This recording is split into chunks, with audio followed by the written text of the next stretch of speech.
Anong sinabi mo? Naging malamig ang ekspresyon ni Peter, walang hiyaang.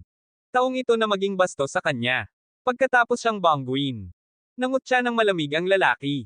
Mula ka sa anong department, ano ang pangalan mo? Ito rin ang tanong ko, mula ka sa anong department, at ano ang pangalan mo?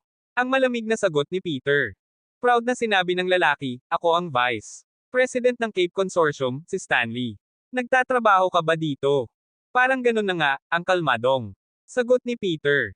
Ngumisi si Stanley. Sis auntie ka na. Lumabas ka na ngayon. Ngumiti ng naiirita at hindi makapaniwala si Peter. Sisisantehin mo ang isang tao dahil lang dito. Ano ba ang sinasabi mo? Pwede kitang sisantehin kung gusto ko. Puno ng panunuya ang mukha ni Stanley. Mabagal na sinabi ni Peter, isang makapangyarihang lalaki. Pinadala ako ng headquarters, ako ang Vice President ng Caron Province Branch. Para ay supervise ang mga bagay dito. Kahit si MS Cave ay nagtatrabaho.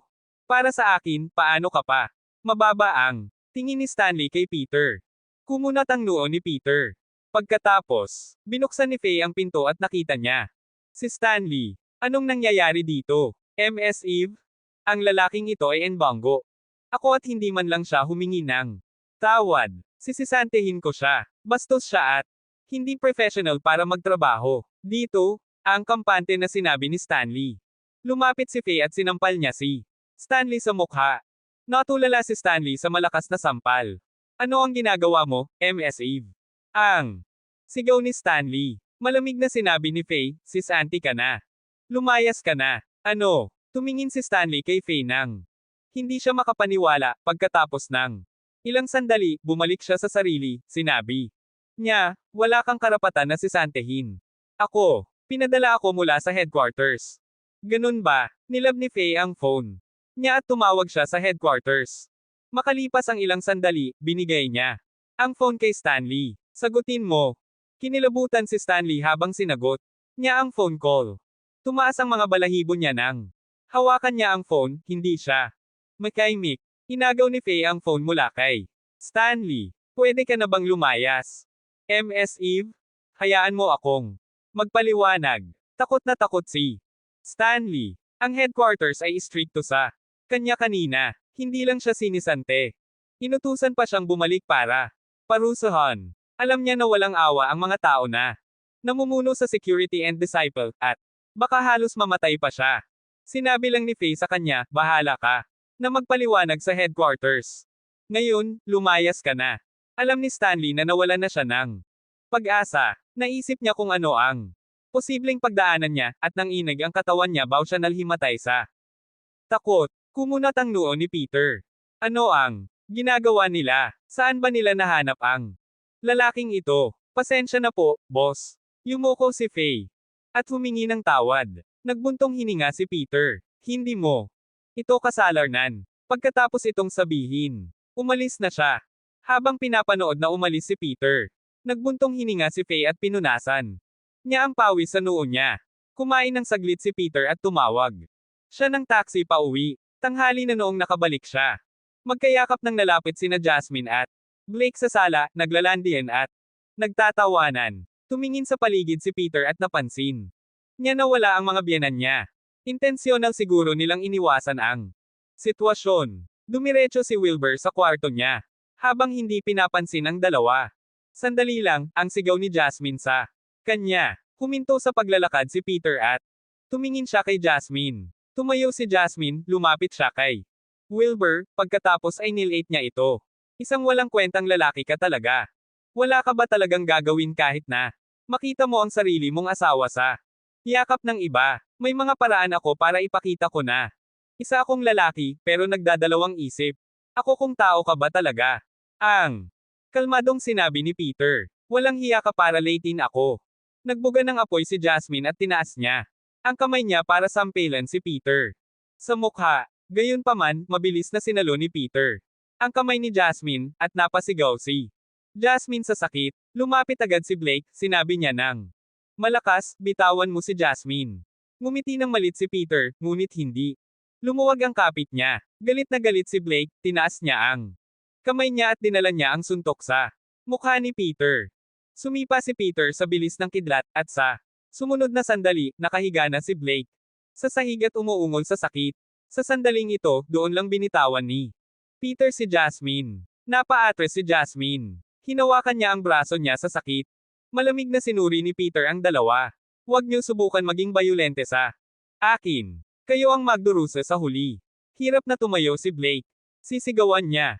Nasana si Peter nang magring ang phone niya. Nilabas niya ito para tingnan at sinagot niya ito agad. Makalipas ang ilang sandali, natapos ang phone call habang may masayang ekspresyon sa mukha niya na parabang wala na siyang nararamdaman na sakit.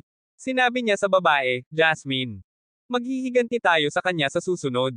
Pipirma sa agreement ang Cape Consortium. Pupunta ako sa opisina para ayusin ang trabaho. Dapat ka ring sumama.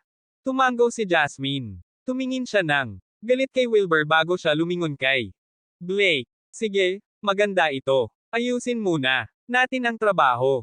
Tumingin si Blake kay Peter at sinabi niya nang may malupit na tono, maghintay ka lang. Hindi pa tayo tapos. E di maghihintay ako, ngumiti si Peter. Ngumisi ng malamig si Blake at pagkatapos ay umalis siya ng nagmamadali kasama si Jasmine. Ang $5 billion ay isang malaking bagay para sa kanya, at kailangan niya itong makuha. Hindi mapigilan ni Peter na tumawa ng mahina habang umalis ang dalawa. Magaling na palabas. Tingnan natin kung ano ang magiging itsura niya kapag tumaas na ang mga kurtina, ang bulong ni Wilbur sa sarili niya, pagkatapos ay bumalik siya sa kwarto niya. Samantala, si Blake ay dumiretso sa Cape Consortium at pumasok siya sa opisina ni Faye. Nakaupo si Faye sa harap ng desk niya. Habang pumasok si Blake nang nakangiti at walang tigil na pagbati.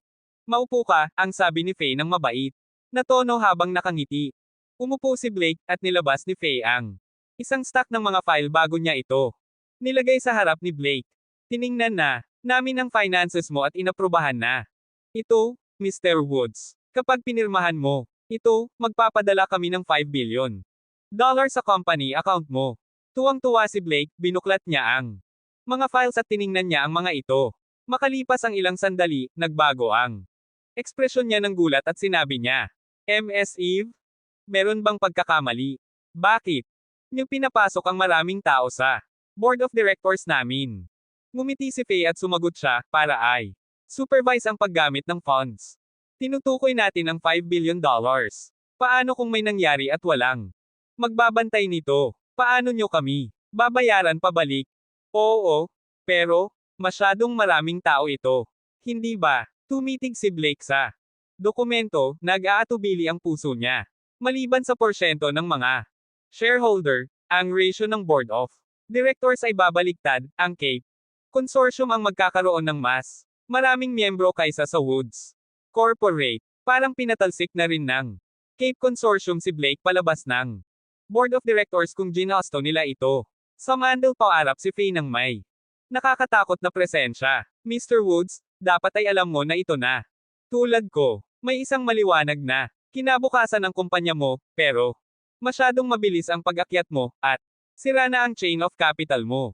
Ang Cape Consortium lang ang may kakayahan na financial at kapangyarihan na sapat para tumulong sa Woods Corporate upang mapunta ito sa tamang landas. Bukod pa dito, kami ang Cape Consortium. Bakit kami mag-aabala sa isang malit na kumpanya na tulad ng sa inyo? Masyado kang maraming iniisyo. Naging isang krisis ito para kay Blake. Totoo na nasira ang chain of capital ng Woods Corporate, at nasa masamang sitwasyon sila. Ito ang rason kung bakit humingi ng tulong ang Cape Consortium at kaya lumapit siya kay Peter. Kailangan niya ng backup plan. Kapag tumanggi ang Cape Consortium sa pagtulong, pakakasalan niya si Jasmine at gagamitin niya ang finances upang malampasan ang hamon na ito bago niya agawin ang mga Willow. Gayunpaman, ang assets ng mga Willow ay magtatagal lang sa kanya ng saglit. Ang $5 milyong ay bubuhayin ang kumpanya niya ng tuluyan. Abangan ang susunod.